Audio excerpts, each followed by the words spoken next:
beaucoup de bases quand même, hein, au Tchad, au Gabon, Elles sont en train d'être au fermées. Sénégal, Elles sont en train d'être en Côte progressivement. Elles sont en d'Ivoire. train d'être fermées. Mais c'est vrai que je n'ai pas répondu à la question tout à l'heure de savoir pourquoi les foules Ouais. burkinabés demandent le départ.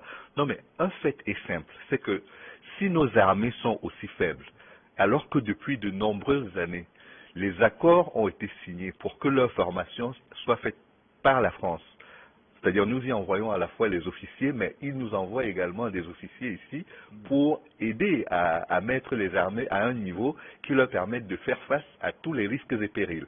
Pourquoi nos armées ont-elles, au bout d'autant d'années, se sentent-elles aussi démunies face à une attaque comme celle des terroristes, face à toutes les menaces qui se présentent? C'est-à-dire que pour beaucoup d'Africains aujourd'hui, quand on regarde les armées, on se dit, elles sont bonnes pour faire les coups d'État, pour réprimer les manifestations et maintenir les présidents au pouvoir quand ils font leur beurre grâce à ce président-là. Voilà l'image que nous avons.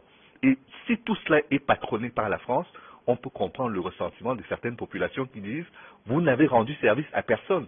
Vous vous êtes servi, vous avez installé des gens qui vous aident à continuer de vous servir malgré les indépendances de façade. Et donc, si nous ne voulons plus de ces personnes-là, par conséquence, nous ne voudrons plus des Français qui les ont aidés à être là. » Voilà la manière dont la foule réfléchit aujourd'hui, ce qui l'amène à demander le départ des troupes Mais françaises. pire, le gouvernement malien accuse la France d'être